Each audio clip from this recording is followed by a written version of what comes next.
on 3D commerce, physical to digital, the new product lifecycle, organized by Animation Express in association with Autodesk India, with some of the eminent leaders of e-commerce industry in India. We at Animation Express have been initiating virtual roundtables, webinar conversation, virtual summits, awards across media, entertainment, and ABGC industry over the past few months to ensure that it provides continuous meaningful insight to markets, brands, new technology, agency, and business from across the ecosystem. In today's world, e-commerce has been the solution to all, be it ordering food, purchasing new devices, booking the next vacation, or seeking travel transport. Due to the global COVID-19 pandemic, everything seems to have come to a halt, but e-commerce has been providing continuous solution to our day-to-day problems. And the need for innovative retail experience is ever growing. Consumers are seeking robust e-commerce platform to make informed purchasing decisions from the safety of their own home.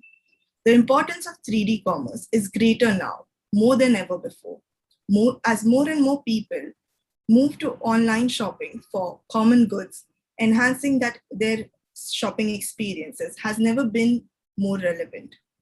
In today's roundtable, we aim to shed light on the evolution of e-commerce visualization, the modern retail experience, and how the eminent industry players have experienced exponential growth. Over the last few years, with enhanced customer shopping experiences, with the use of 3D graphics and constant visualization across different platforms, none of this would have been possible without the tremendous support of our partner, Autodesk. Before we proceed, we would like to encourage you to share your perspective of today's proceedings on your social media accounts. Do not forget to tag us on our official handles. We can be found at Animation Express on Twitter, Facebook, Instagram, and LinkedIn. On this note, I would like to welcome Mr. Samit Shetty, Technical Solutions Specialist, M&E, Autodesk India and South, to share his thoughts on 3D commerce. Over to you, sir.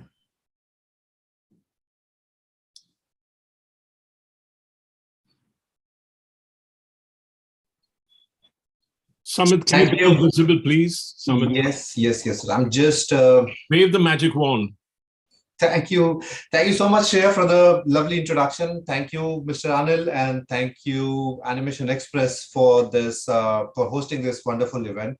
For all the audience and my dear panelists, I just wanted to introduce myself once again. I'm Samit Shetty, the Technical Solution Manager with Autodesk Media and Entertainment Solution. And I've been in this industry for almost 2 decades now, been working with Autodesk for almost 14 years. And my primary role is to set up workflows, to present Autodesk technologies to the customers and help them achieve their goals and achieve the best ROIs, what they are looking at.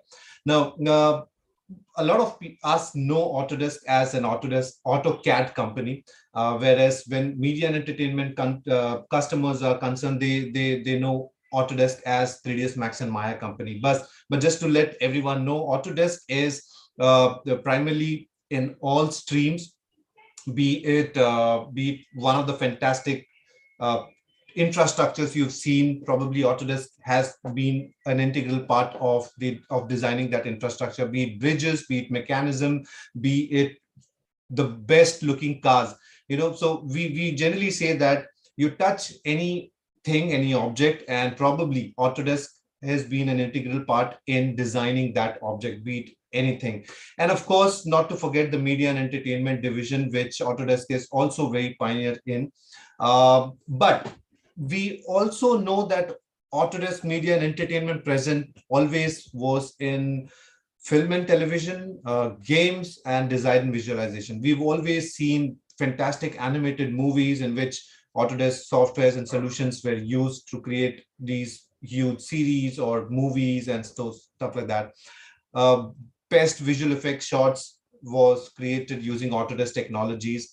Games, we've grown using playing games with the 3D games I'm talking about is designed using Autodesk solutions like 3ds Max and Maya. And of course, architects have been using our 3D solutions a lot for creating photorealistic output for their designs, which saves a lot of time for the architects, creating in 3D and presenting it to their clients or customers, and saving a lot of time for in waiting for the infrastructure to be ready, which generally takes months or years. Now, apart from all these industries which we've been catering to for a long time now, there has been a tremendous change or growth in two more industries, which I'm going to talk about today. One of this is e-commerce and of course, e-learning.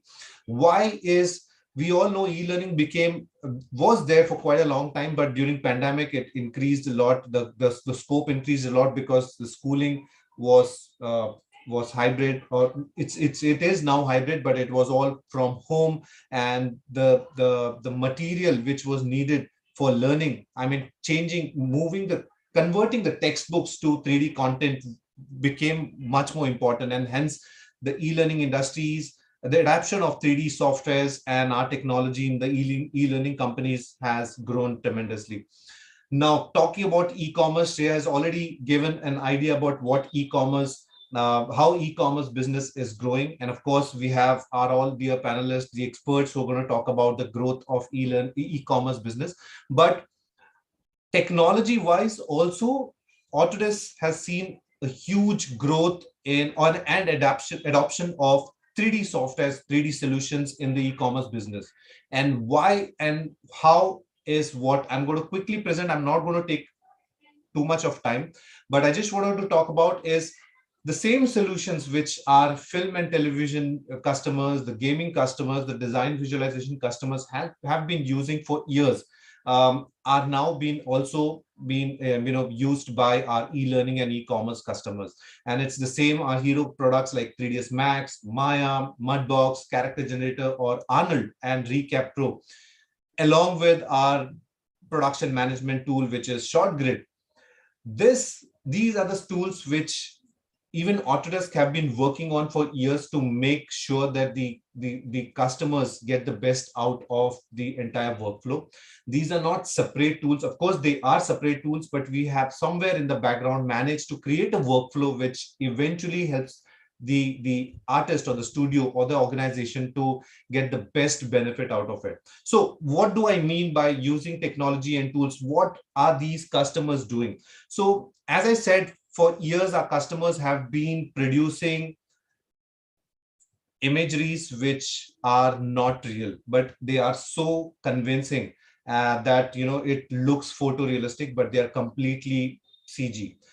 Be it human beings, be it animals, be it characters, be it landscapes, be it objects, or be it eatables or fruits, or anything that we see right now on the screen are completely created, are digital images completely created using Autodesk technology. And some more examples of design visualization, which I've already mentioned, that they create these images before the entire infrastructure is created so that they can sell this concept to their end customers. And they don't have to create something, and if there are changes, the entire infrastructure has to be broken and created once again. So CG or 3D definitely helps a lot. And we have seen a huge growth, as I said, in the e-commerce business when it comes to product modeling. A lot of product maybe cannot be photographed, or it could be time consuming because you need to set up the entire infrastructure. And if there is a product label change or the color change or some shape and change in the product structure, you have to reshoot it, which on the other hand, 3D makes it much more easier.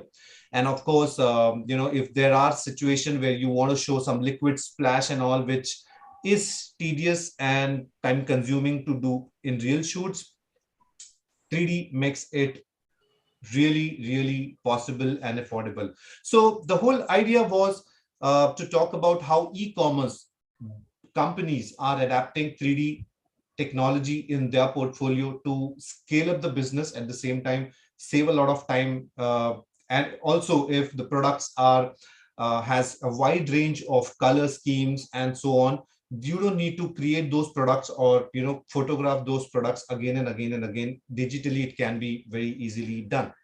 Now, as I said, our 3D solutions have been there for years now. So what's so new about these technology, which is helping our customers drive this business faster and in a very shortest period of time, is the ability to create photorealistic output at a very short span of time. And the image, what you can see right now, I'm assuming there are a lot of 3D artists and people who understand 3D, and they know that the pain of rendering is still there, and people have been spending more time in rendering than really creating those product in 3D or something like that. So we're trying really hard to eliminate that render time as fast as possible and achieve what we want to. And this image, what we are seeing right now, is not a rendered image, it's a viewport output. So first things first is we have worked really hard on creating the viewport, or maybe the viewport, making the viewport possible to display the almost rendered image, which generally people used to hit the render button and achieve. So for example, in this small video which I can show you, is we have tools and we have menus now in the current few releases that we have created. You can go, you can see the almost the rendered output on the viewport itself without even hitting the render button, which means you a look dev artist or a 3D modeler or a texturing artist saves hours of his or her time not hitting the render button, at the same time seeing what the end result would be on the viewport itself. So if they want to change the lighting, if they want to change the shaders, if they want to change the textures, everything is real time on the viewport itself, and that's something which really helps the artist save a lot of time. Now, be it, as I said, be just one color or multiple shades, all that the artist needs to do is change the color, and you have the multiple options of that similar product instantly in front of you. And here we have a rendered output on the right hand side and the viewport output, and you can say it's almost the same. So also on the rendering front, we have added image filters and image editing capabilities, which generally people used to render it out and take it to another tool to just do basic color correction or adding some glow or glossiness to it, which now can be done on the rendered image inside 3ds Max and Maya itself. So that's again something which we really are proud of, which saves the artist time, and eventually an artist can churn out much more deliverables or faster deliverables and achieve the ROI. And all these are possible because of the viewport capabilities, the industry standard materials like physical materials and the PBR shaders are now compatible with 3ds Max and Maya, which makes it possible. Also, the other advantage is a lot of people design in CAD software like AutoCAD or Revit, or even it can be SketchUp and so on. Then the headache is, how do I move these files to any 3D software which can render photorealistic output, and that's 3ds Max and Maya. So we have a very seamless workflow between these CAD softwares and 3ds Max and Maya, which you do not have to worry about that, hey, what am I going to do with my designs now, because it's already ready and I need to push it to a 3D software.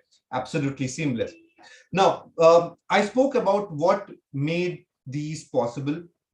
And as I said, the industry is growing, the products are growing. Like every time I shop on any e-commerce website, what happens is I get more and more confused because there are so many products, and I'm always thinking that if I'm so confused, or I'm like wondering, there are so many products, how difficult would it be for the company who is displaying all these products, managing all these products, managing the 3D renders, the 3D images, and so on, all these put together. So in animation visual effects, we have a very strong tool, which is ShotGrid, which is a production management tool.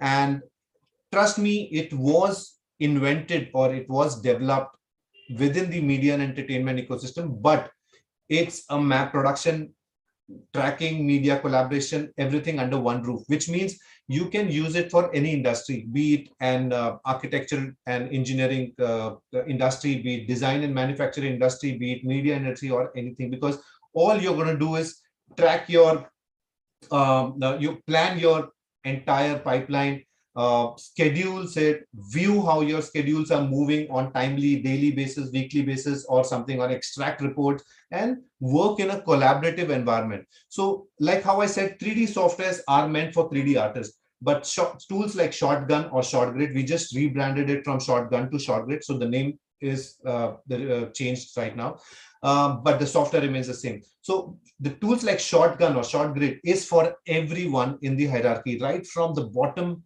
uh, person till the top hierarchy. Everyone can use ShotGrid, and that's the advantage, and it makes life much more easier, because you have the visibility of your projects at any given point of time, who is working on which asset or which product, and how much days he or she is going to spend it, and whether whether the task has been completed or is in progress or whatever.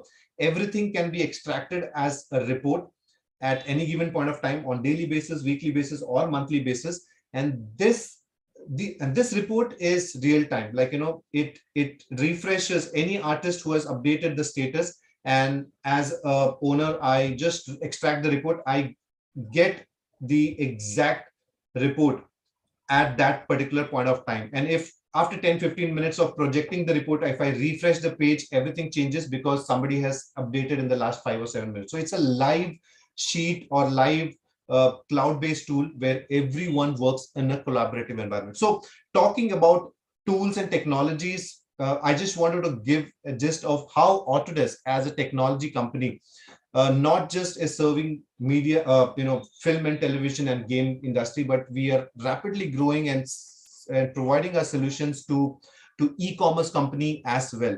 And that's why we wanted to have this presentation. Again, the last slide on this, on ShotGrid, is if you have a turntable of a product and you wanted to do some annotations on the product, you can very easily do it right on the video file or draw on the video file, which goes back to the artist who has done it, and he or she gets a fair idea about how this, what are the changes which they need to do, and give it back to their supervisors and so on. So we have a whole list of tools and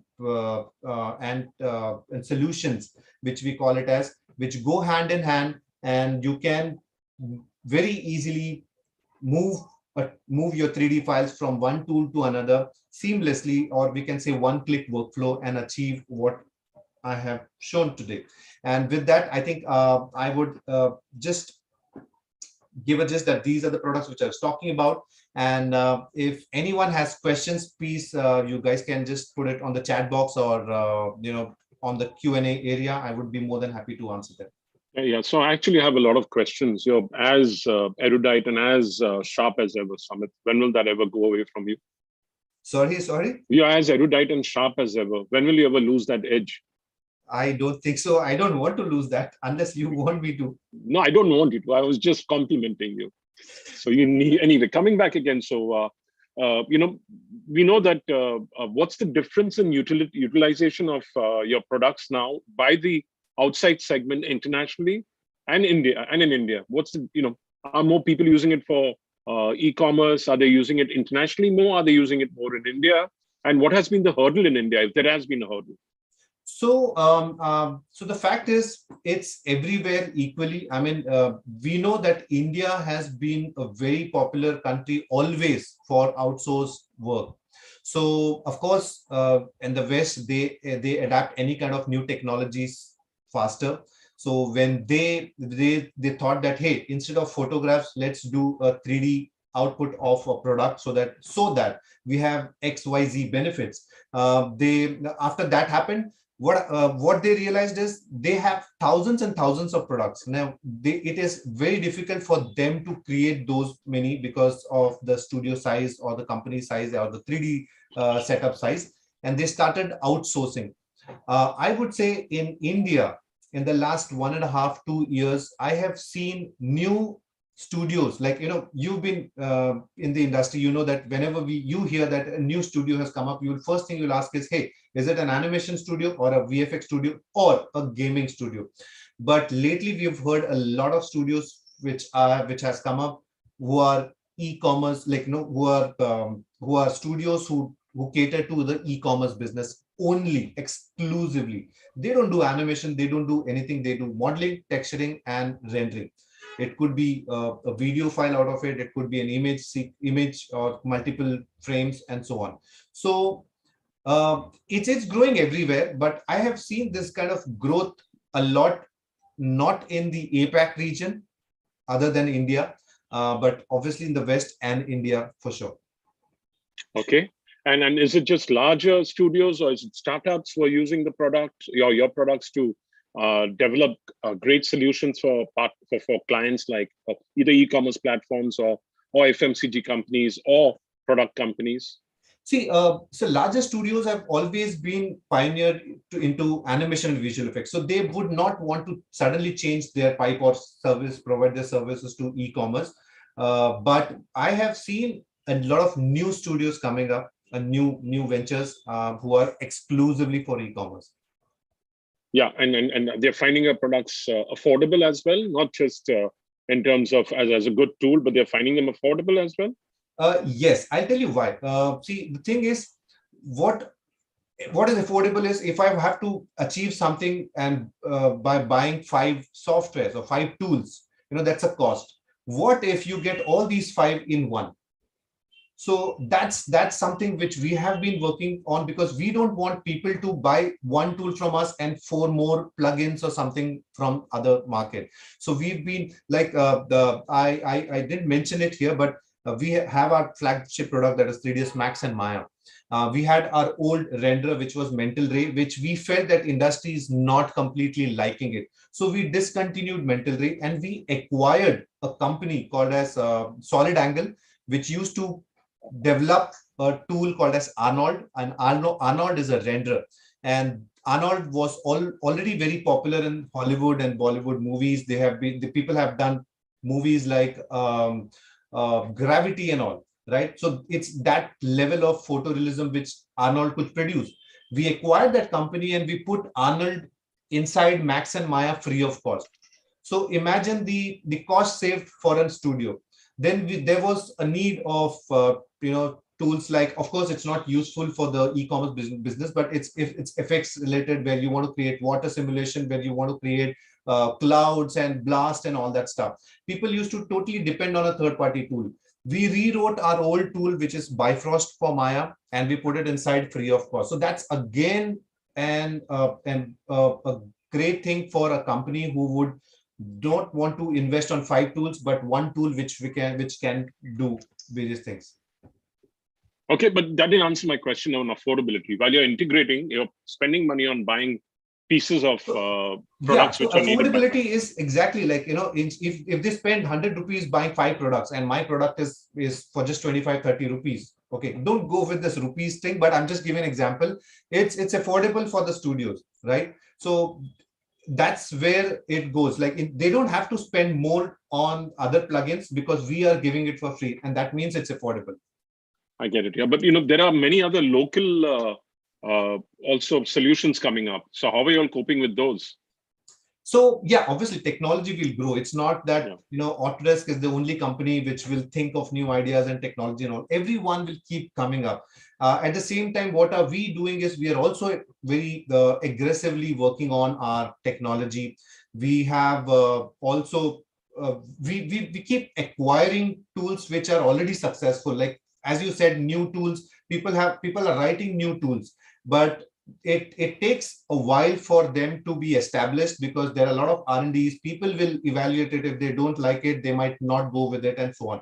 But what we are doing is we are acquiring tools and technologies which are already established in the industry and making sure that we integrate it with our existing technology. For example, in January last year, we partnered with Veta Digital with their technology tools, which they have written on top of our Maya software for creating animals and apes and all these things. So that we have a tie-up, and we named it as Veta M, which very soon we'll be releasing. There are some terms and conditions and agreements been going on. We last November we acquired a company called as Tangents, which are which are known for cloud-based asset management. And this month, in the beginning of January, we acquired one more company, which is again cloud-based company, which we might integrate it with our cloud-based solution very soon. So that's how we are making our products also more and more robust. No, I'm waiting for Veta Digital, the integrations to happen, because I think those are kick-ass. Yep. I mean, those will be real top of the line. So great. It's been nice chatting with you. Now over to you, Shreya. Thank you, sir, for sharing your insights. I would like you to stay for our panel discussion.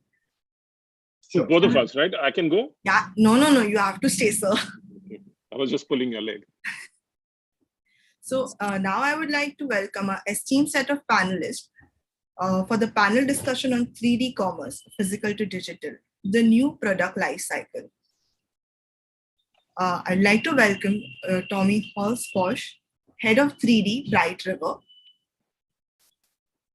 Parushini Agarwal, Studio Creo, Founder and Creative Director, Anita Nair, Patanjali Ayurveda Limited, CEO, Media and Communications, Kanik Raj Samuel, the Founder, Creative Director, Drawings and Art Studio, and Samit Shetty, Technical Solutions Specialist, Media and Entertainment, Autodesk India and SAP. This session will be moderated by Mr. Anil Vanwari. To all our speakers and visitors, the speakers will take your questions. So do share it in the comment section or the Q&A section of Zoom. So I welcome you all, and over to you, sir. Thank you very much, Shreya. You're looking very, very dishy today. Thank you. I know I've been asked not to pass comments like that, but I did just now. So looking very, very dapper, as is Parushni as well. So coming down, let's begin by asking Samit. He's been speaking a lot. We'll listen to him a little more now. So Samit, what warrants a 2D kind of a representation for e-commerce, and what warrants 3D representation? Okay, I just want to say that 2D is good if you just want to see something and decide quickly. But if somebody we all would like to explore more now for anything, we go to buy furniture, we buy shoes, we just don't want to see it in one dimension. Okay, I'm keeping the context in the e-commerce front. I'm not going to talk about anything. So if ever, okay, there's a huge difference between going to the shops or the malls and buying. I was reluctant for almost the first 6, 8, 7 months not buying on e-commerce platform, because the touch and feel which I would get, and to see it in all different directions, I would not have got on an e-commerce platform, is what my assumptions was. So, but slowly, these are the challenges which I think the e-commerce platform also overcame and said, hey, you don't like to watch it in 2D, I'll give it to you in 3D. So you can watch it in all different directions. You want to go close and of course not touch the texture, but at least you'll get an idea about the textures and the feel of the material, whether it's rough, whether it's shiny, or all these kind of things. So that the 3D-ness, of course, it used to be for entertainment purpose once, but it's also used, it's also very good for informative, and if you want to know the look and feel of the object and three-dimensional view, it is really a great thing to have. Okay, that's a great intro into that. I'm going to ask Tommy now, and then after that, connect the same question. What warrants you to use a 2D image versus a 3D image? Where are 2D images, apart from giving you the texture and the feel, or possible a deeper insight, you want to swirl it around? What else warrants you to use a 2D or a 3D image? Yeah, like Samit said, it's one dimension 2D. And 3D gives you those extra dimensions. But there's also, especially with furniture and things like that, there's use cases of seeing that product in your own space and seeing if a couch actually fits your space. And for example, if a 55-inch TV will actually fit on your wall. So there's a lot of use cases where it's beneficial to get more information from that product. Okay, great. Kanik, you have any insights on this? Is it restricted to certain categories of products, or you're a visual artist and you're an art director also, and you're also running your own company now. So can you unmute yourself, please, so that we can hear you, not just me? So, like we all know that we all got used to two-dimensional pictures, right? And we didn't have too much interaction. So that's the reason we have started explaining a lot about the product features and everything. Right now, the way that the 3D is taking shape in e-commerce business, what we can do with 3D is once you render with 3D, it doesn't stop there. It's just not that you're doing 360 degree, you're seeing the product, or you're romancing the textures and things like that. It's a lot more than that. When a product is created in 3D, the scope for the brand to use it is larger than what it was when it was only two-dimensional.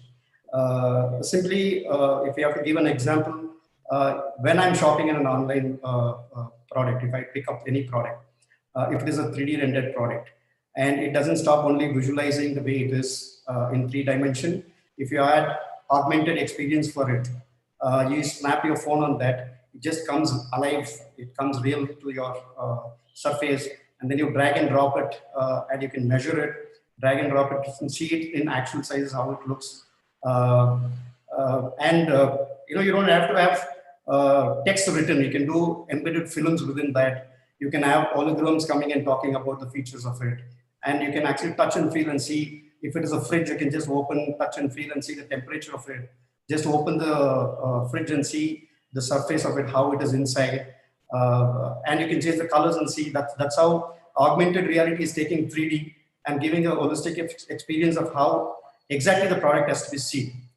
And there's no more questions that we have to ask anyone. We don't have to depend on anyone, because 3D as a software which is giving so much, visually it is showing so much, but communication wise there are a lot that augmented reality kind of things which adding it so much that you can speak and do audio attached to it. If you need technical support, you can have someone who can come and talk about technical things about it. That's the beauty of what the e-commerce business is getting into 3D, and that's the power of 3D now. It's more powerful than how it was earlier. That's what I would say. Yeah. Thank you. Yeah, I'm moving on to Anita G. So you're in the FMCG sector. You probably go for flat images in most cases. So is that working well for you all? And I'll finally go to Parushni so she doesn't feel ignored after that. Honestly, if you ask me, it's been, and thanks, Amit, I think it's been a great session in terms of what technology, can bring value to the table. And, with clients, largely their ad agencies are the ones which provide them whatever requirements are there. And they might be, your, first-hand clients, if I may say so.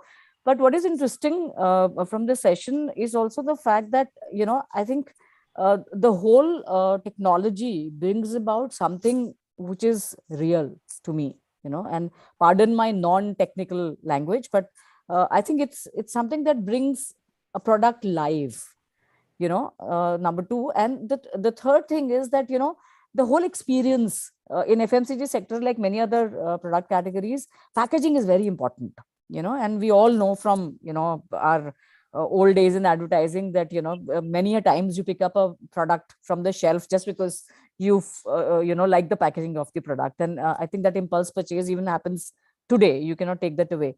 But I think, this whole thing about bringing it alive and the fact that the experience of that whole view by the consumer, I think is very pleasing. And, it's and you are able to then, I know it's not a refrigerator where you can check the temperatures, etc., but I think what you are easily able to do is bring that real product in front of the consumer. And honestly, lots of e-commerce platforms where they have this, huge list of brands and various product categories that they kind of show on their sites for purchasing.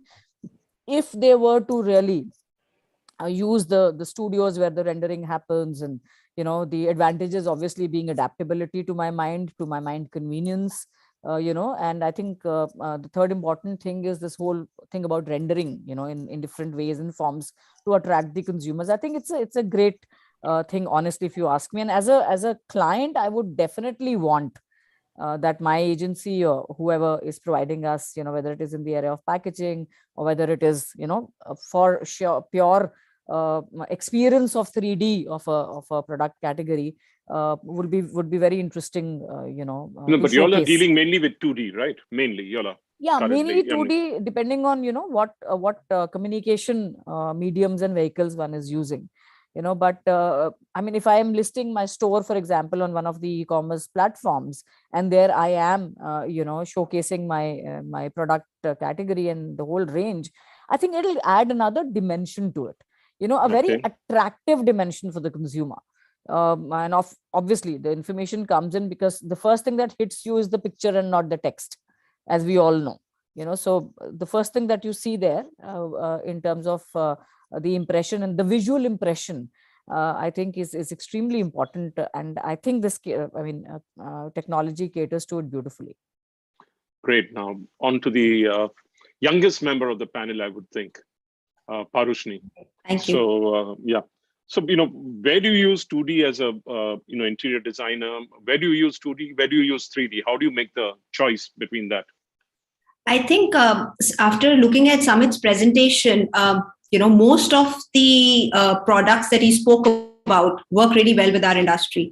I'm in the furniture and interior industry, right? So whether it's products, which is furniture pieces, which is product design, or interior spaces, we use softwares all the time. 3D Max, like I was speaking to someone this morning, and I said, clients who come to us now, instead of designing in 2D, they'd like to design in 3D. They like to sit with us on the softwares because they don't understand 2D. 2D is too flat for them. For them to understand elevations and drawings, it gets too complicated. So the moment you're designing in 3D, it's very, it's time saving. We get a lot of decisions done fast. Also, clients are able to see real time. On our own website, we have now a link where people sitting in their homes can be, using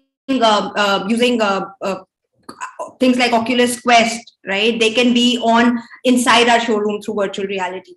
So they can really be standing they can be in their homes and they can be watching our showroom like they were here, and look at the products, look at pricing, texture, so in our industry, we're able to offer that experience in a great way. People are able, sorry. But are you also using 2D? What do you use 2D for? We use 2D, obviously, for all 2D is very plans and all that, all your plans, yes. And all that. And production, for example, if you're going to be producing furniture or let's say kitchens or wardrobes, we have to produce them in 2D because a lot of machinery, the manufacturing process in India especially still works on 2D. You don't have factories that are using 3D printers and other things like that. So we have to design, like I said, we design with clients in 3D. We explain the design to them. That helps us take decisions faster. That helps us move forward. But obviously, when we are producing things, all of that is still working in 2D. So AutoCAD is one of our main softwares that we work with. Okay, and in terms of the kind of processes and the time that it takes, definitely 3D would be taking a lot more time for y'all, right? Because you'll have to get into, or is it faster for y'all? No, so 3D, it depends on what software. Like Samit said, 3D Max, obviously the main time that takes is the render time, right? The moment you need high resolution images, you need to render. But while you are designing, if you're able to look at the textures and the feel of the products while you're designing, it makes, it makes half the work done. We use Google SketchUp now. So Google SketchUp again takes half the time than most other softwares. So I think there are a lot of softwares available. Also there are softwares where you design in 3D that also produce 2Ds for you.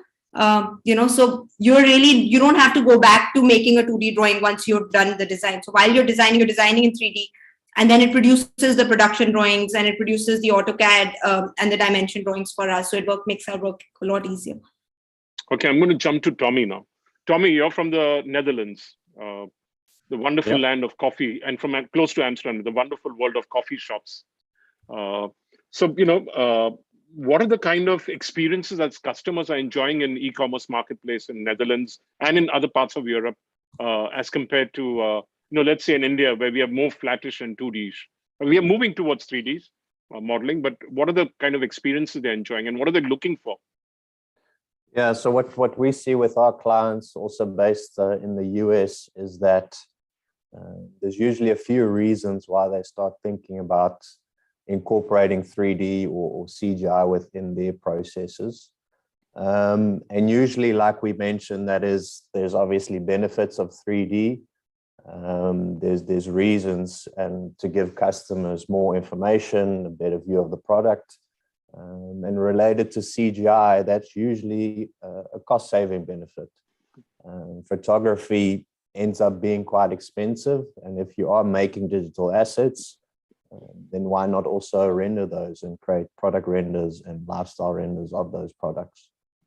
So there's usually those two reasons why companies start with 3D, and also often it's more scalable for them. So they can produce more products, they can sell more products. For example, a couch doesn't need to get sent to a studio. The couch can be created digitally straight out of the factory, and your time to market for a company will actually be quicker. That product can within weeks go on the web shop. Yeah, but my question also was: you as a consumer, what kind of experiences would you like to have? What kind of experiences are they getting on e-commerce websites? So that's, at the moment, for us at least, it's augmented reality. Okay. So customers want to see those products within their own spaces. Customers want to be able to walk around it, to spin it around, to see, like I mentioned, the size of the product. And again, it comes down to just receiving more information and being able to buy or have an educated buying experience. Okay. Samit, how far are we? I know we are outsourcing. How far are we from providing the same in India on e-commerce platforms? I know you have the tools. How far are we on that scale? We are all already there, because if you've known, India is always very fast in adapting any technology and something which comes in new. And I think we are the only ones who can adapt something really fast and try and start delivering at the same speed. So and eventually the output has to be realistic, photorealistic. And I mean, there is nothing like, hey, currently I'm just going to give you half photorealistic because we are learning, but tomorrow I'll give you photo. No, that doesn't work. When I'm delivering, it has to be photorealistic. And imagine the kind of deliverables which are, customers are giving out and expanding. I mean, they're growing as well. They're not just like, hey, I have started with 50 people and I will be 50 for the next 2 years. They've been growing, they've been adding people, and which means we are not behind, and we're just there to deliver the right thing and at the right time.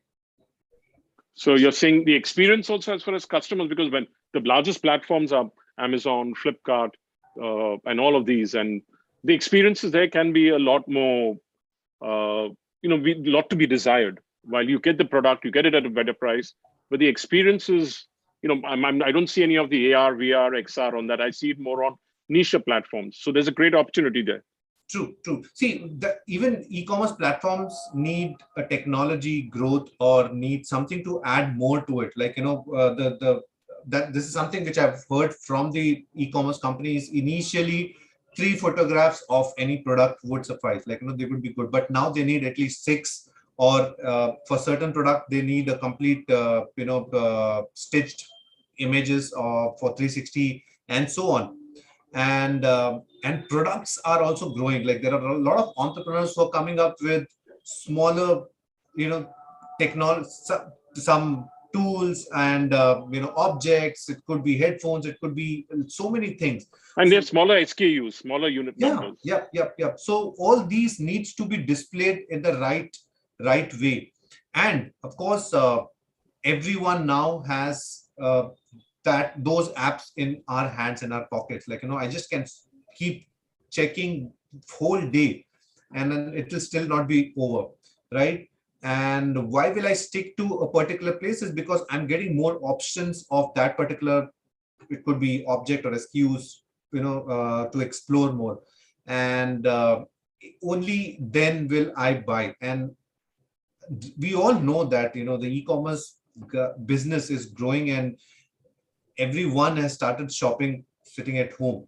And the deliverables, boy, every time at home, we don't have any guests coming in the last 2 years, but there'll be a doorbell ringing every day, almost twice or thrice, and it's all the e-commerce shopping which we have done. So yeah. Kanik. So exactly what he's saying is right. So the way 3D is giving experience for consumers and the way we shop, it's completely changed. Now, earlier we used to go to shops and figure out, is this the right product to buy? And we've gone all the way, spend some time to go and check out. Right now, even the expensive products people are trying to check out. There was in between a period where people used to check out and then go and buy in stores.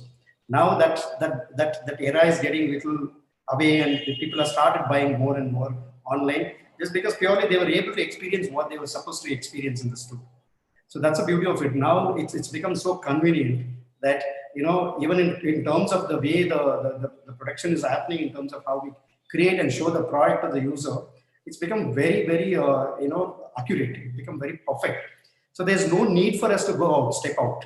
And e-commerce business are picking up so well only purely because of the kind of, experience that we are getting without losing context of. No, I'm talking about the Indian context. Indian context, we're just having 360-degree views. We're not having 3D models. We're not having so much of that yet coming into e-commerce platforms. Apart from niche players like Parushni, or maybe Anita might do it for creating a new packaging or new product with the agency. No, I would say, as when it comes to technology, as I said very clearly that India is very fastest, and our country is the youngest in the world, right? People get adapted too fast, and the way we are experienced from 2-dimension to 3-dimension, it's not forced, it's seamless. It's seamless, and we are experiencing a lot more better way of shopping on e-commerce, and we have adapted it. And people in roadside vendors are having Paytms and Google Pays. People are getting used to digital, and that's where India is, and our country is something which is, our population is more younger than any other country, and even my daughter uses shopping and she does everything online. So she just checks. She will only put it in a cart and say, okay, I've just done that. You just come and keep your finger impression so that payment is done. So it's become as simple as that, as easy as that. So the way the things are moved from how it was painful for us to go and see and come back and then take a call, now it become more easier that you can sit at your home, swipe in your phone, take it in your mobile phone, whichever format that you have, that you can be used. So that's the beauty of it. It's very convenient, if you ask me. No, I get that. Sorry, Tommy. Yeah, what we're seeing as well is that consumers are starting to expect it. And as a business or as an e-commerce platform, if you don't supply a new way of viewing a product or 3D or AR or whatever it may be, you're going to be left behind because the competitors are making sure that it's something they're providing to the consumers. So we're, from a consumer point of view, we're seeing that it's almost a must for companies to start integrating these technologies. Fabulous. So I believe that it also helps you with dealing with your B2B segments. If you create 3D models, you can actually, allow your distributors to get a look at the product through virtual means, especially in times like this. And it can become a hybrid model in future where you don't have to give the physical product, show the physical product to the distributor, and then go on to just show them the virtual and they place their orders for the number of units, etc. Correct me if I'm wrong. Yeah, no, definitely. What we're seeing is that salespeople, and we also talk about 3D configurators, where it's very difficult to go to a showroom, for example, and see a couch in the 100 or 200 different fabrics that it comes in. So salespeople are just taking an iPad with them, and with that iPad, they are able to show that couch or multiple couches in different configurations, different fabrics. So it becomes a selling tool as well. Okay, do you have something to present? I believe you have something to present. Then I'll well, move on. I can share my my screen and show you what we're currently, how we're currently communicating this to our clients. Basically, what we've seen over the last 3 years is that, like I mentioned, clients are wanting to do this on a scalable way, because they want to do it at volume. And what we're doing is we're trying to simplify the whole process. So not only are we obviously creating the models, the textures, but we create the GLB and the USDZ files for 3D viewers or AR, and then of course also product renders and lifestyle renders. And like I mentioned, what we're seeing now is there's a real need for these AR models, and there's a real need for companies and our clients to start integrating these 3D models that can be turned around however the customer sees fit. And this obviously also gives customers an extra tool to view the model, but it also brings an interactive element into what is essentially a 2D experience, because you're either on your phone or your laptop or a screen. It's still 2D in the end. But this provides a more interactive experience. And obviously, if you then view this product on a mobile phone, you also get the option to view it in AR. So we're creating this platform where customers can quite easily create jobs, so create products that they want digitized and in 3D. And then through the platform, they will receive the models, the AR files, or everything basically that they need for their e-commerce platform.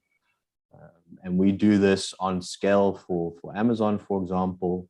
And obviously Amazon has very tight and rigid guidelines of how they need products. For example, same as the photography guidelines, they also need their 3D models and AR models a certain way. And we work according to that way. And that platform basically has been created, and the whole workflow behind it, the process behind it is to make sure that it's scalable. And that provides all of our clients also consistent materials, so not one model doesn't look different to another model. And what it's also allowing us to do is through the technology changes and innovations, so our mobile phones, laptops are getting stronger and stronger. It also allows us to start adding more and more polygons to the model to make it more detailed. It allows us to use higher resolution textures, which in turn obviously makes the experience for the consumer a lot better and a lot more accurate to what the actual product looks like. So obviously our interactive experiences, so we supply the 3D viewers, and that basically works through an embed link. So customers can very easily embed the 3D model within their platform. And like I mentioned, that's obviously also for AR purposes when they're viewing it on mobile. And that 3D viewer you can basically integrate into any web page. And of course, you get that augmented reality experience. So this is a short little video of, I'm assuming most people know how this works, but this will let you then view that same 3D model within your space. And there's obviously QR codes. So if you're still creating brochures, you're still creating product leaflets, things like that, you're also able to integrate QR codes within that. And then the QR code will take you directly to the 3D model viewer, which again gives you the AR option as well. And then the other part of that is the product images. And this is not only for the furniture industry, but it's electronics. We're seeing a lot of high-end consumer goods are now starting to move towards CGI, and obviously FMCG as well. We do, how we try to sell this to clients often is that once you have the 3D asset and you have the textures, there's a lot possible with that 3D asset. So, the 3D viewer AR, but product renders, lifestyle renders, and it's very different to 2D in photography, because once you have photographed a product, then that is your 2D photograph. You can't do anything else with it other than possibly photoshopping it into something. But a 3D asset gives you a lot of possibilities. And it allows you to use that 3D asset in multiple ways. And obviously variations of that asset are simple and also very cost efficient to create. So different materials, different configurations of the same product. I'm going to interrupt you. Can you give this to one of the ladies on the panel? The purse? The handbag? Yeah, but just remember it's 3D, so they can't do much with it. Okay, just that was meant to be in lighter vein, but it's amazing. Continue with you, please. No, so that's basically it. So we're seeing mostly, like I said, obviously the 3D viewers in AR. That's a must for companies to start integrating. And then the CGI, the benefit of that is more cost-saving technique, replacing photography. Okay, so great. That's how we're communicating it to our clients. Fabulous. Thank you for that. I think it was quite a fascinating presentation of what you're doing and how you're serving your customers. Anita, you have, okay, I've got Poonam saying she has the black Guichi. There's one of the attendees who's saying she has the black Guichi bag. Okay. Wow, I'd love to. So you probably gave it to her virtually or she bought it herself. So coming back again, Anita ji, you've not really, I mean, has it tickled your senses, whatever they've been showing so far? Yeah, absolutely. I said that to Samit, and same with Tommy also. Don't view me as a CEO for Patanjali, but view me as a customer, right? And if I was to see, images like this, or whether it is AR or whether it is a 3D rendition for my shopping, for whatever I shop on any of the e-commerce sites, certainly far more pleasing to the eyes, far more, you're far more confident of the product that you're going to place and pay for, place order for and pay for. So it becomes very, reassuring for a consumer. But having said I'm talking that, to you as a CEO. I'm talking to you as a CEO also, of same thing. The CEOs are also consumers. Yeah, but the fact is that even as a CEO, if I was to do this, this is what I would expect my consumers to believe. That everything becomes so reassuring for them. That yes, you are what is being shown to them is not a 2D flat rendition of a product, but it is how the product is going to look, when you're twisting or turning it in your hand. Say a bottle of olive oil, like I think Samit showed one of those. It looked really nice and beautiful, so you feel that this is closer to reality what you're going to buy. Yeah, and hence it's a lot of assuring. And then I think the whole quality of what you see changes dramatically. Yeah, but I think at Patanjali probably can begin from the B2B side with your product range initially. Absolutely. Then move on to consumers with your distributors, with your CNF agents. You can start providing digital experiences, digital products to them. Absolutely. I think it's interesting, and I'd obviously connect the right people with the right people here, so that whatever needs to be done, and if they agree and if they find value in it, which they should be done. But like I said, I think from a consumer perspective, as a brand, if my the viewing and the experience of my brand in any of the categories that we operate in on an e-commerce platform is giving that reassurance to the customer, then I think the probability of my sales conversion of converting into a sale becomes far more higher. So I'm looking at it obviously from a business perspective, because the more appealing it is, the probability of you buying it also increases quite a bit. Great. Now, Parushni ji, over to you. Now, in terms of, I believe you have something to present to us as well. Yes, I could, I could share my screen. Just one second. So, Tommy spoke about configurators on websites. So, I could give an example of some of the Italian brands that we work with. And these are accessible to people here in the country, and they can buy all of those products on how they're using some of these configurators. So that will just give you a fair idea of, I hope you can see my screen. Wow. So this is a table, a desk, and, the clients can really choose the color that they can change the color of the wood, they can change the top finish, they can do anything with the product that they want to buy. And this is something that they can go on to these websites, tell us their liking, and we can bring it down for them. This is just one of the websites, and the other one, for example, this is another brand, again based out of Italy, that does a similar thing. So you could look at the bed in 3D. You could change some of the finishes, whatever you like. You could also change dimensions here. You could look at this bed as a single bed, as a queen bed. You could also look at the storage if some beds were to come with storage options. So it gives clients great flexibility. It gives the customer great flexibility in terms of what they'd like to buy. And that, in my view, I think is a great tool, which is easily available on any website. So, we could, we're now looking to develop a website where we're able to offer all of these products that are so these are products in order, but we also have products that are readily available that the clients can buy immediately.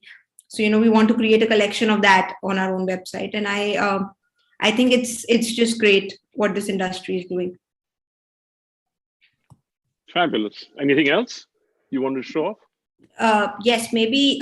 So I also spoke about the 3D Max. So I'm happy to show, just one second. Yeah, so this is, just to give you an idea, this is a render. So, one is an actual image and one is a render in 3D Max.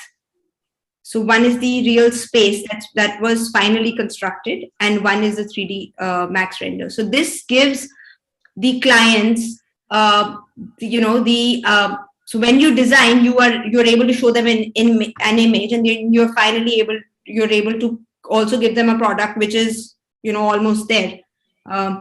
And this is what 3D designing in 3D can do for us, where the clients really get what they see.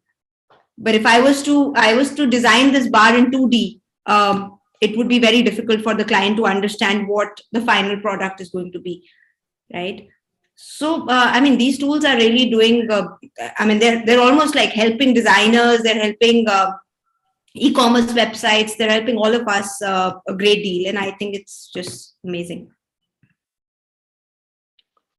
Anil, I just wanted to add to what she was mentioning, what Parushni was mentioning. Yeah, it's not just, what you people are, showing to the consumers.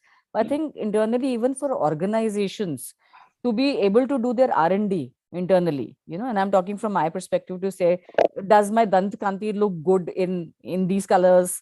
Does my packaging look, and I save so much of time in terms of experimenting with the packaging, experimenting with how, colors, experimenting with sizes.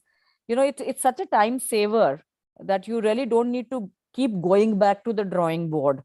And you can see all the renditions in one go and then choose, do a poll on what you want to choose. So exactly the way, Parushni, that you were mentioning that, you can change the colors and you can change the sizes and, Yeah, our design process is completely different. Now, when we're designing in our studio, usually designers would imagine, okay, I have a certain style. I would imagine how this wall or how this room is going to look like. But now with all of these softwares, it's just easy. You will go and tell your 3D artist, you'll go and tell the designer, why don't you just put it on that software and see how that wall looks? It's just faster decision making. And it's really helpful and gives you, it gives you this assurance and a surety that you're going the right direction. Yeah, absolutely. So I can copy paste the same thing internally to organizations R&D as well. I mean, we have what you're doing to the consumers is what I could do internally and save so much of time, costs. I am not too sure. Yeah, because your R&D department is your consumer, your R&D department. R&D department. So I think that for B2B versus B2C, internal businesses, I think it can play a big role there as well for organizations. We also see this in the fashion industry, so garments. So as before, you would sample a garment and you would send that back and forth. Now a lot of the sampling is actually done in 3D. And you're starting to also see a little bit of 3D coming through for the actual end use and for websites and e-commerce use. But I think companies are saving a lot of time and a lot of money sampling these products in 3D. Yeah, you've actually got me whirling around in 3D in a 3D universe, talking so much about 3D. But Samit, you haven't said anything. I think you'd like to come and say something. You look like you want to say something. Yeah, so I was just wanting to add something to which Anita ji mentioned is like, for not just for, okay, I'll go back in time where ad commercial, like, we had ad commercials. Now it's more digital ad commercials and all, but there used to be something called as pack shots, like, where you have everything done and finally the pack used to come in. And people in between where 3D became popular, people prefer to create those pack shots in 3D because, once it is short, like, can't just change. But knowing our FMCG products, we always have 50% off or, one thing free with the other one. So we have brandings which keeps changing on the pack, which imagine going back and shooting would be really difficult. But just go to the studio, say, hey, you made that pack shot. Now my texture has changed. I have a 50% off or, something free with it. So imagine the time saved, the money saved. You don't have to redo anything except that pack. And the ad commercial remains the same. You don't have to go back and reshoot. And same thing is with the products as well. Like, we have our headphones, we have our gadgets and everything. What changes is just the logo of the brand or, something like that. You don't have to redo anything. All you need to do is just change the small texture on the 3D object and life is sorted. So that's another advantage. And again, as Tommy mentioned in the first go, is for furnitures, like, when I spoke to one of the furniture guys, they're very leading furniture guys, they said that because of 3D and AR and VR, our sale went up really high because people would come in with the family, and when they know that this fits in, how that furniture fits into their living room or bedroom and everything, they don't have to go back and think about it and come next day, because we generally tend to get lazy that, hey, let's ignore, not go again tomorrow and we'll see something else. But the decision making happens there and there itself, and that's something which makes the sale grow further. And of course, people want jewelries. Designing the jewelry is important, but I want the jewelry, the necklace to be, to see. Now imagine that so many diamonds necklace to create, to display would be expensive, but we can create a 3D one which using the AR. You're playing to the gallery, Samit. There are ladies here who love diamonds. Absolutely. Yeah. So, you can see how it fits in your neck, on your neck, or, especially Lenskart with they created the 3D glasses, which, you can just move your face and the glass, you can see it in different perspective. All these are, adding, all these technologies would make it much more easier, not just for the consumer, but for even the companies to get the sale go up. Yeah, so sorry, Tommy, was somebody saying something, or Kanik? I just want to say something. So, to adding to what Samit said, it's absolutely bang on, because I used to work on lifestyle brands, and we used to go and see, it's a lot of process for them to come up with one product to be displayed, right? So before they will manufacture, they do everything, and after that they have to shoot, and then after that they have to publish it, right? So, and for example, if it is a furniture, lifestyle furniture, they have furniture as well. So whenever they used to display the furniture in all the stores across India. Imagine the scale, the numbers of furniture has been displayed. And people who walk in, they come and sit in there and experience that. And that's how the furniture gets dirty, and it gets it loses its charm of being the fresh furniture. And finally, what they do is they take and put it in a sale, and they sell it for the lesser cost. It's a display which they used to do across India. Imagine now everything happened in 3D. As he rightly said, we don't have to go. Once you come to the store, you experience, and then you visually imagine whether this is going to fit exactly in my house. All the things have been taken care of now. If it is 3D, then the entire e-commerce can become a shop experience, like how she showed 2 pictures, a realistic and 3D picture. Imagine that's your showroom. And then every furniture is displayed there. As a user, you go walk in, pick up whichever furniture you want, just see the information comes. I can't separate AR from 3D shopping experience, because the way we work, it made me think more that, I think more with how an interaction will be more in AR if it's added, and it is becoming embedded in every 3D softwares or every website which you're trying to shop. So when you're walking like a 3D store, you have a furniture displayed, you have any other product displayed, you just click on that, you just see it, and information is coming on straight on you. You don't even have to do a TVC. Like I said, you can just embed a TVC within the furniture. If it's a furniture TVC, do that furniture, take a TVC, embed with that in AR experiences. That's the kind of things that AR as a medium, it's enabled in advertising. The way we communicate becomes two-dimensional, and it becomes two beautiful dimension that in many touch points that we can figure out interesting way of communicating interesting aspects of products and things like that. Thank you for that. Now, so what does this mean as far as the workflow and processes of in a company which is going towards 3D? What does it do to the processes, Samit, and the workflows? Can you unmute yourself? Yeah. Sorry, can you just repeat? How does it change the workflow and processes of a company which is relying, 2D is you hire a studio, or agency shoots. What does it do to the processes and the workflow? It changes, right? What happens? Yeah. What really happens? So when you want to start a 3D setup, obviously you would need 3D artists who are skilled artists to create such thing. And of course, as I said, Autodesk has been there for years in the industry, and the artists have been trained to create photorealistic output since long, because they, for movies or for animation or whatever visual effects, they are trained to create photorealistic output. So creating a new product, any product, would not be a challenge for them.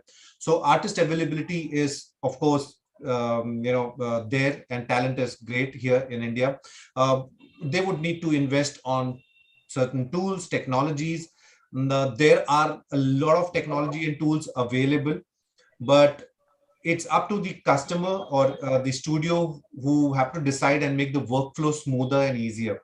They have to plan it out. They have to think before investing, like, hey, do I invest just because people have been saying this is good? Or do I invest keeping in mind that this tool can do many more things, and just have talent who know all these options within the software and so on. Like, for example, a lot of people still depend on a third-party rendering tool, whereas Maya and Max has a rendering tool free of cost. And so why not save money rather than investing on tools and technologies, and spend that money more on the artists, make them happy, because eventually they are the ones who are going to deliver better jobs and deliver things. Great. Now I'm going to go on to Parushniji. Metaverse is coming up. Facebook has let loose that, as is Nike, as is almost everyone's going berserk on Metaverse. How do you see e-commerce adapting to the Metaverse? And then I'll move on to Tommy, and it's a free for all. Anybody can comment. So let me speak for my industry. Let me speak for the interior furniture or maybe real estate, right? I think people are going to, this is going to be a parallel world, right? People are going to live in this world like they live here. And they're going to buy homes, they're going to buy land, they're going to buy furniture.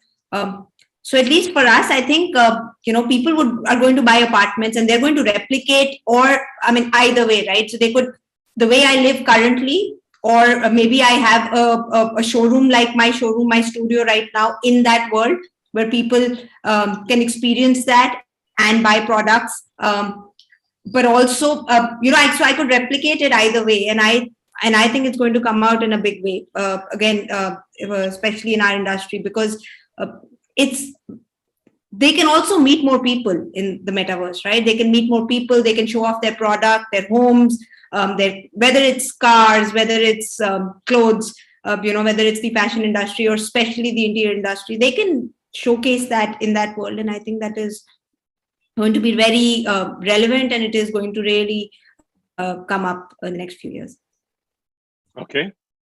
Tommy, you had amazing, because you're probably dabbling in technology, dabbling in design, as will Kanik also. And then we'll move on to Anita ji.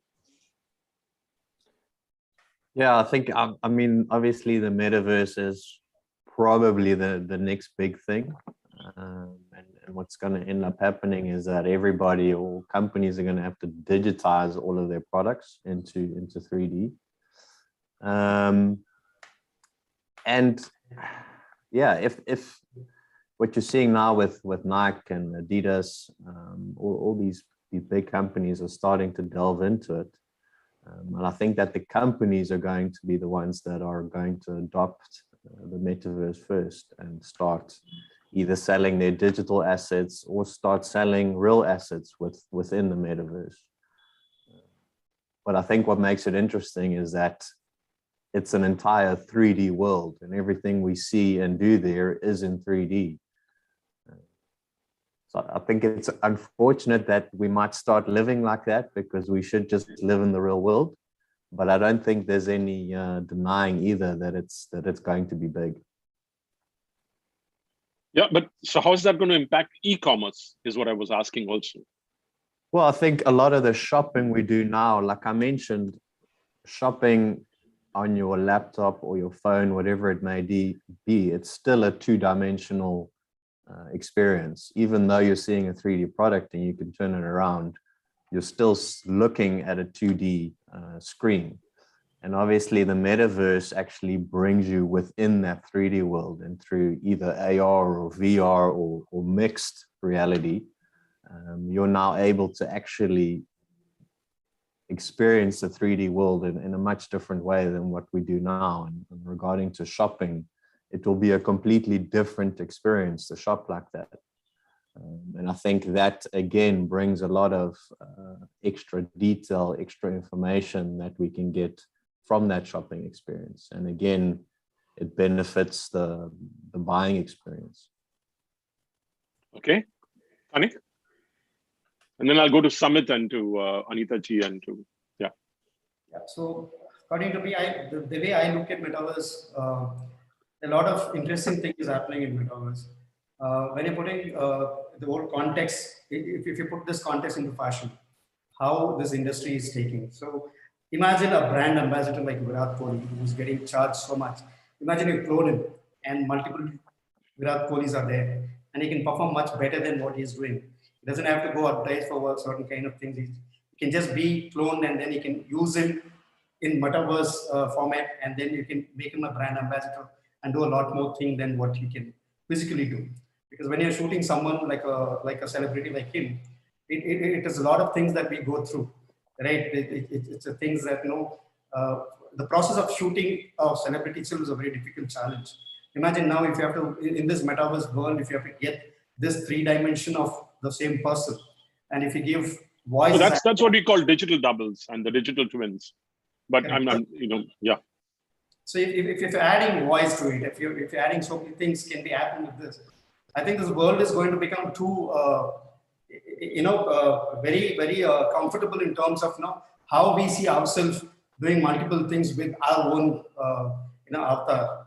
So there's a lot of changes going to happen. I mean, we can clone ourselves to many places. We don't have to be physically be in one place. You can just have one place we're doing something, another place you can do something else. So yeah. Yeah. So Samit, your wisdom. So, see, metaverse is all about experience. Like, when we started speaking about 3D also, it's why did 3D come on top of 2D is because we're giving good experiences. I remember we also have a client who are, since long, what they do is they create a 3D model of the entire stadium abroad, like, wherever the soccer matches happens or, whatever. And if I want to book a ticket, I can get into the metaverse environment and book my seat based on the view I would like to see.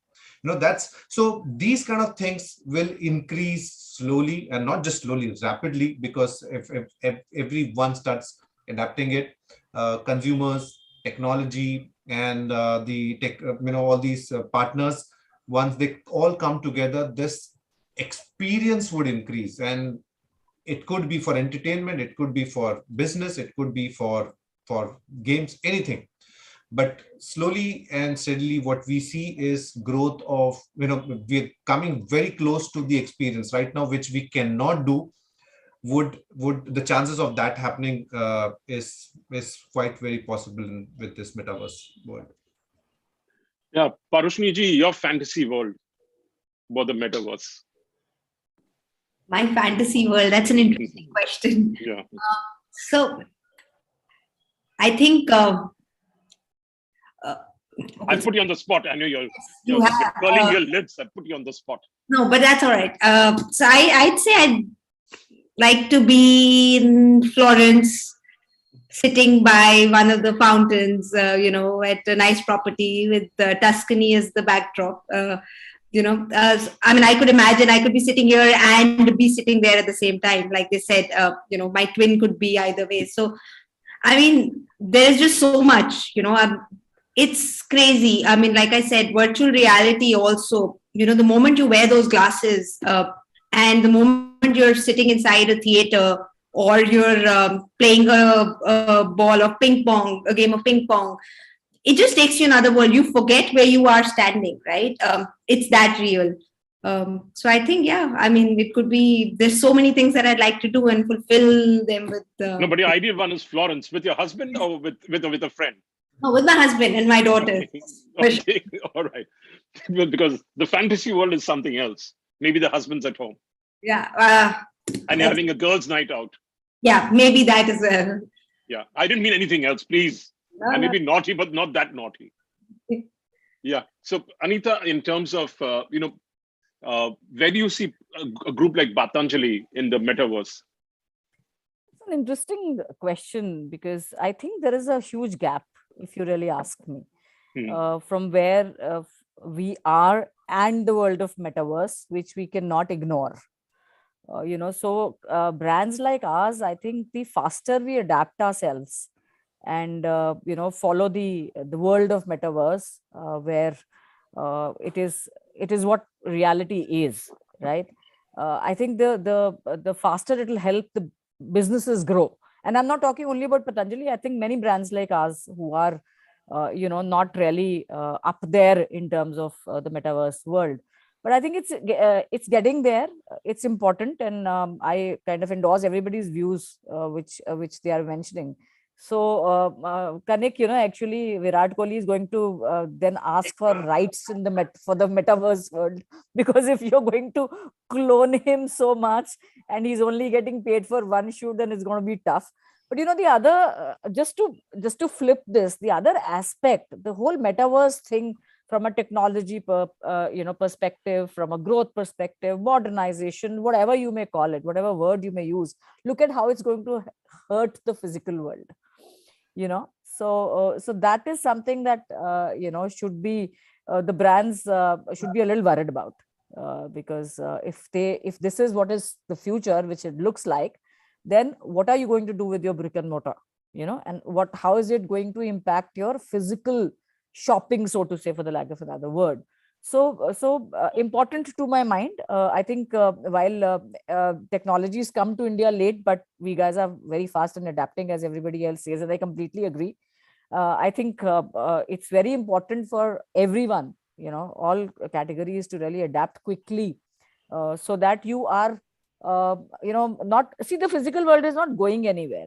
Corona, no corona, whatever. One still wants to go to a mall, feel the texture of a sari, look at the, the LVs or the Gucci's or whatever. Yeah, but look at a shade of a lipstick, or even do a test drive, right? I mean, you've seen a lot of automobile, companies using 3D as much. So it's really a double-edged sword, if you ask me. It's going to hurt the physical thing. It's not that suddenly all the brick and mortar is going to vanish, right? That's yeah, also going the to be youngsters love to go into malls, to get into the corner, everybody, I or think get into cinema halls, and absolutely. So the I back think seats that are always physical busy doing something experience, else, not watching the physical movie. experience is Yeah. something different. But being like in Parushni's showroom, and she then giving you that whole experience, talks a lot about the combination of physical and digital. Yeah. So I just think that Yeah, I but don't companies think such as well will have to get ready. absolutely. You'll I have said to, that in your the first promoters. go. I know your promoters have to start waking up and. I said that, Anil, in the Yeah. first go, to say that there's a gap, and I think the Yeah. faster we adapt, and it's only we are the only ones who want to gain from it. Because Absolutely. we all I think Yeah. So what's your sedatives- fantasy? What is your fantasy world in the metaverse? Yeah, I want to get out of my house. Yeah. Okay. I'm tired of working from home. Okay, it's as simple as that. Simple. But yeah, yeah. simple things make you happy. But not like Florence or No, as long know, as I'm with my family. I mean, she's just chosen a destination, right? But with Tuscany. her husband and her daughter, same thing. No, as she long said as she was I'm, okay with girlfriends also. So you can, yeah, go I mean, along with that. friends. You can treat your husband as a friend and have girlfriends and boyfriends, whatever they are. It's just that I think the company matters. To me, the destination doesn't matter. But like I said, I'm like tired of sitting at home and working.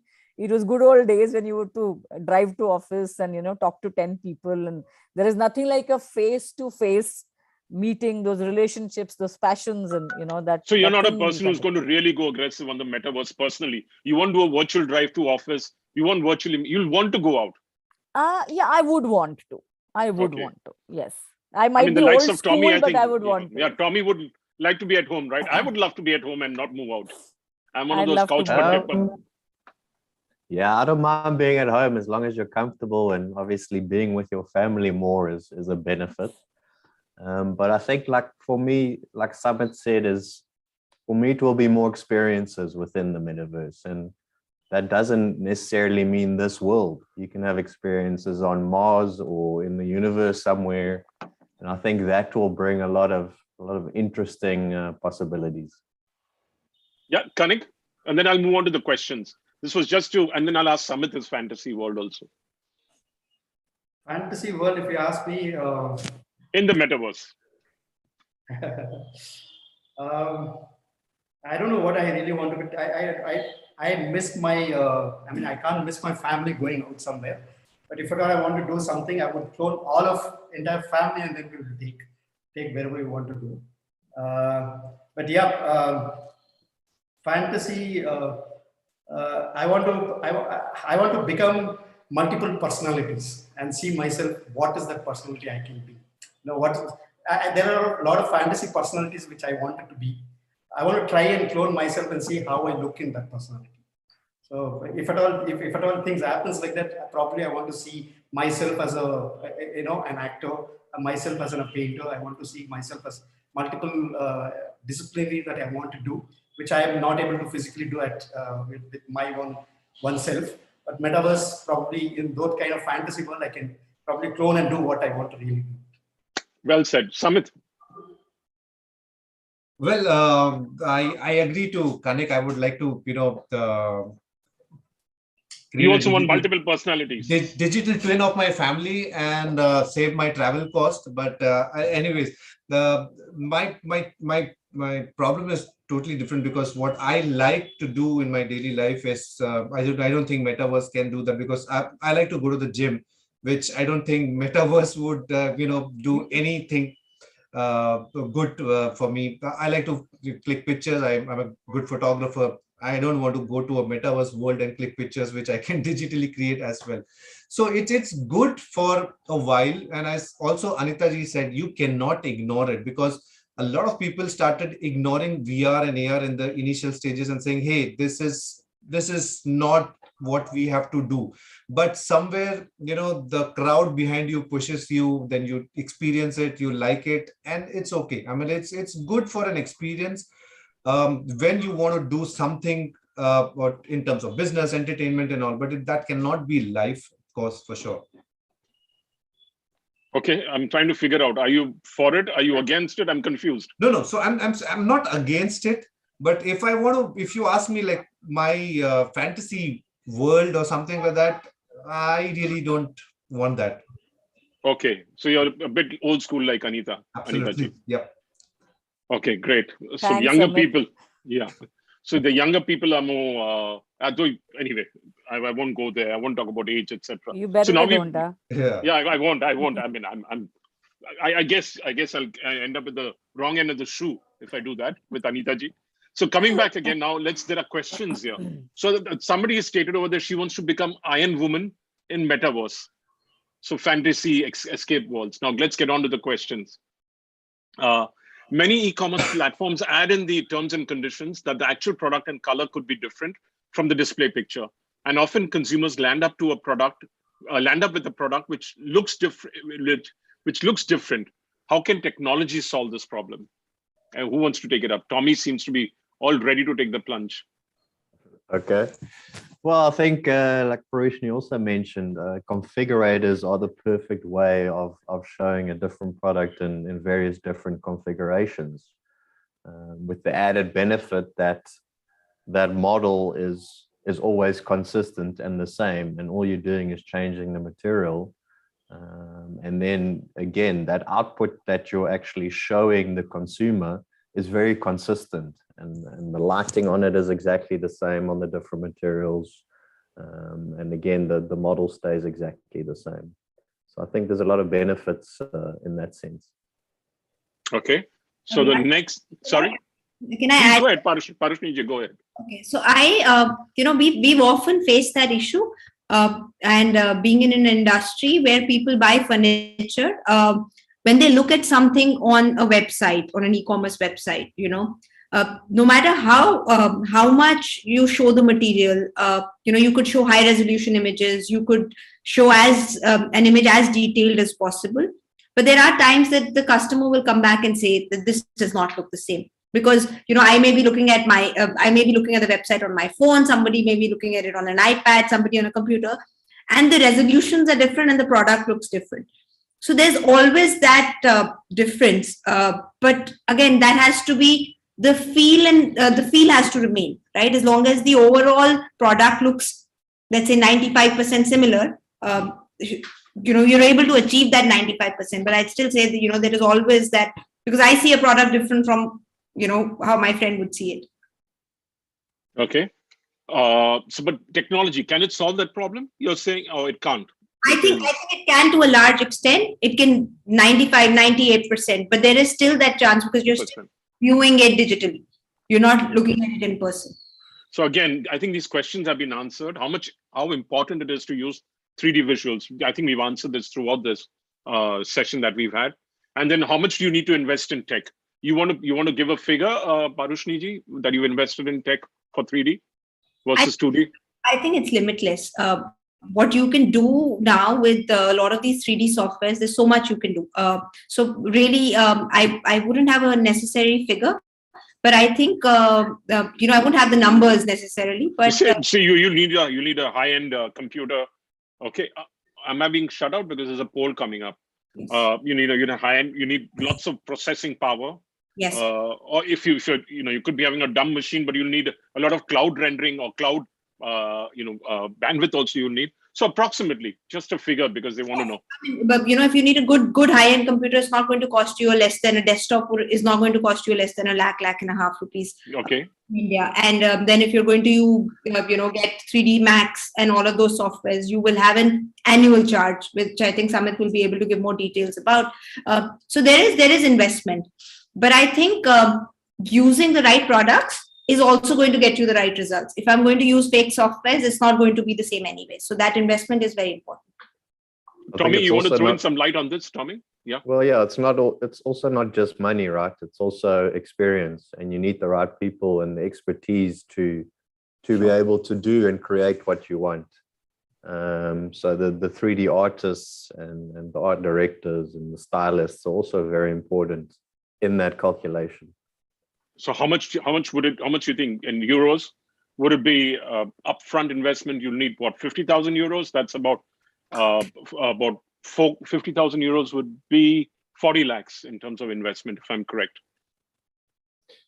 Yeah, I think that would be quite a lot, and you could accomplish quite a lot with that type of investment. Yeah.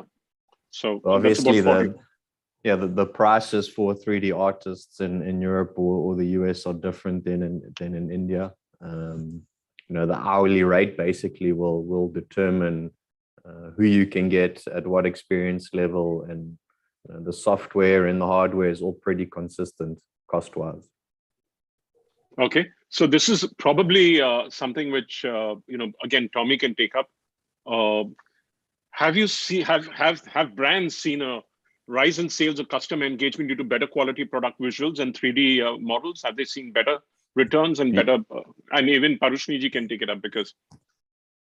Yeah, from my side, definitely. We also do A/B testing with a lot of our clients.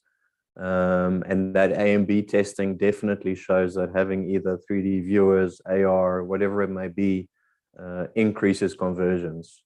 It's a big part of our selling process for 3D as well. Okay, Parushniji, you want to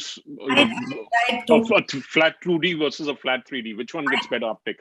3D for sure. I would add to what Tommy just said.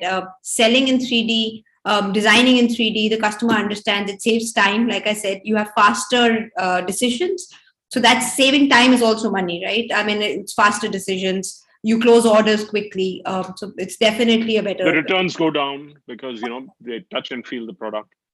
Yeah. Samit, you want to add anything? Yeah, sorry, continue. Sorry, your rate of conversion is much higher. I mean, for every project or lead that you're working on. Yeah.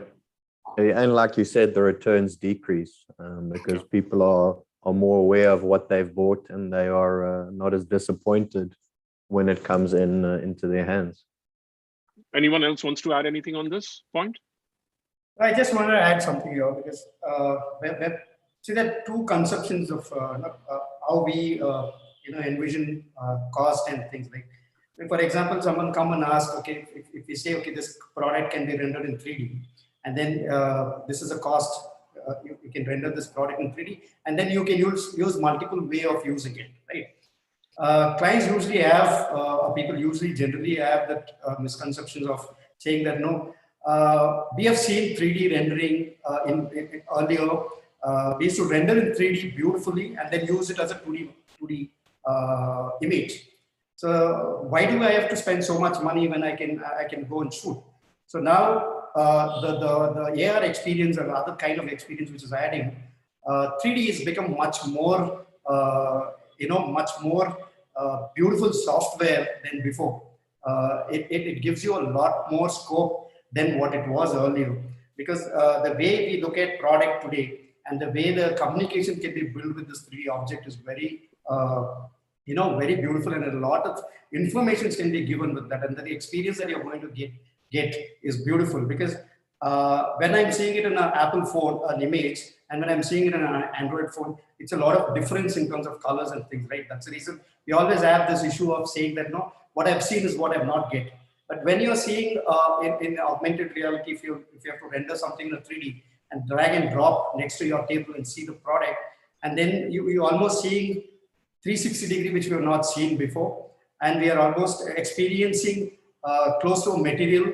We can change the colors and see how exactly it looks. That's the beauty of it. It's, the cost is something which is added just because there is a lot more that is added with the help of 3D. So that is something which we all need to understand, that yes, it comes with the cost, but it's a lot more usable than a 2D picture. Great. I think, we've got a comment here from Vandana JJ. It's actually crazy to imagine that once a fantasy, maybe 2 decades ago, is getting close to reality. That said, technically, everything will be virtual. This parallel world may converge at one point. My God, that is frightening if it converges, the real world and the virtual world. That means if I die, I go into the virtual world. Or if I'm born in the virtual world, I come in the real world. Cloud life is what we can call and get charged for cloud space. I don't know what that last thing meant, but I'd like, last words from each one of you all on, physical. Are we tilting towards the 3D side fully now? Your last words on, the session was about 3D commerce, physical to digital, the new product life cycle.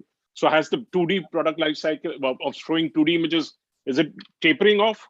And are we moving into a 3D, the S curve? Your last words, beginning with Tommy now. Yeah, we're definitely moving that way. We're moving to a more digital world. We're moving to more digital experiences. But I think 2D photography, physical products will always have their place. And for example, FMCG, a lot of it still happens with regular old photography just because it's proven and tested. But throughout the next 5-10 years, we'll definitely be moving more digital every year. Kanik? I feel the same because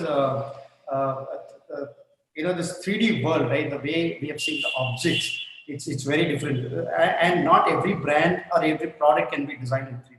There are certain limitations. For example, if I want to shop something fresh, right? I can't do everything in texture-wise and everything in the small this one right now. But I'm sure that the way that things are moving in 3D, everything like FMCG to even your fresh vegetables to everything will be rendered in 3D. That's a world I am seeing very clearly because I worked from before 2D. I mean, before 3D, I used to work on 2 dimensions. Now the way after 3D, there is a lot of things that going to change for sure. Yeah. Okay, I was actually chatting with Tommy about the 5D and 6D experiences where smell, feel are going to come into the picture. You want to say a few words about that? I know some of this is not part of the, but I'm just going to get in that direction, especially e-commerce wise. But again, it adds to the consumer experience, and it brings them closer to that physical experience. And that there's testing going on for what they're calling smell-o-vision, is where you can smell digital products like coffee and other things. And also, for example, Facebook is hard at work on haptic gloves, where you can actually touch and feel items within a virtual reality. So I think that's also obviously going to come, and it's going to again increase that experience and the believability of the products. Great. I'll leave Samit for the last. In the meanwhile, over to Parashni ji. I think 3D. Your last words. Yeah. Yes, 3D is becoming very relevant, but I think 2D is also still very relevant. So, for example, in our industry, manufacturing is still primarily on 2D. We still work on 2D drawings, and I think it is as important as 3D. 3D is more customer interface design, and 2D is more production and manufacturing for me. So I think it's as important for now. Let's see where we go with the 3D. No, going forward with printers becoming cheaper, yes. 3D printers becoming cheaper. I see mass production happening. For sure. Let's see where we go with 3D printers. How are they more accessible to consumers? How are they more accessible to brands like us, where we can really also start producing or, set manufacturing units? What kind of investments? So all of that will be very important to determine how, that shapes. Sure. Anita ji? I'd like to draw an analogy. The way things are in today's day and age with television and digital, right? They're both coexisting. And while the skews are getting in favor of digital, television will continue to coexist. So similarly, I think 2D, 3D will coexist. Yeah, but obviously the skews will get into the favor of 3D for sure. Fantastic. Samit, your last words. So yeah, as everyone said, 2D will remain, and it will. But only thing is when we are talking about a particular business or an industry like e-commerce, for example, of course 3D will increase and grow. 2D will not stop because it's up to a person who can take this decision whether I really need this in 3D or the object or the object itself is 2-dimensional. I don't need to have a 3D model of it. The advantage of 3D is it has a larger life. It can be reused. It can be, your two 3D files can be merged and you can create a third image without investing on a 2D drawing or going on the floor and shooting. So if things are well planned, it's up to us we can take a decision whether we need to really go into 3D, and so that there is advantages where we can take the leverage of the 3D-ness again and again and again, or we don't really need something in 3D and we can stick to 2D. It's up to us to take a decision before we actually start. You anyway benefit because you have tools for both. So smile, let's see your 32. I would say start with 2D designs in AutoCAD and then bring them to 3D. Fantastic. So I believe I'm being prompted that I forgot Kanik to ask his last views. I thought he did, but nonetheless, so your last words, Kanik. Yeah, so like rightly Samit said, it purely depends on what kind of products that can be designed in 2D, right? So 3D, it can't be everything done in 3D. So there'll be a coexistence with both of it, but in the refinement and the experience, what 3D is giving is perfectly brilliant. And like Samit said, the two 3D rendered is an asset which we have created. And that asset is always there with you to marry it to another thing and then make another 3D, another property out of it. That's the beauty of it. It's already, it's an asset which never dies. And also what somebody said here, Pramod Chinnapla. He says 2D is raw, 3D requires a lot of cooking. He's probably a chef. I'm just kidding now, but it's been fascinating having, listening to you all and probing your minds to get the best out of each one of you all. I hope it's been a productive afternoon for each one of you and going back with some learnings. I'm definitely going back with some learnings, and I'm sure the audiences too. We've had a very good audience of almost 200 people watching it across all our platforms. Or was it more? I'm being told it's 350 people watching this. So it's great. Thank you for your time, each one of you all. Thank you to Autodesk. If Shakti is still there, she's the marketing manager. Thank you. Thank you to each one of the panelists. It's been a pleasure.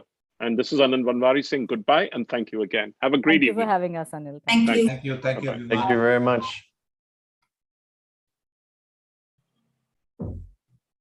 Thank you, everyone, for joining us today. We hope this session helped you and anyone interested in knowing more about the benefits associated with transitioning workflow to a digital asset, creating an asset creation pipeline, and how it provides a meaningful and delightful shopping experience to end user. That brings us to the end of today's virtual roundtable. Once again, I would like to thank our partner, Autodesk, for their immense support. On behalf of Animation Express, I would like to thank all the speakers, viewers for taking out your time to join us today. We hope you had a fruitful time. Do share your feedbacks with us on your social media posts and don't forget to tag us. If you have missed any of the sessions, you can log on to animationexpress.com to catch it all. Thank you, and we hope to see you in our next webinar. Stay tuned and stay safe, and keep creating awesome products with Autodesk. If anyone wants to get connected with the Autodesk team,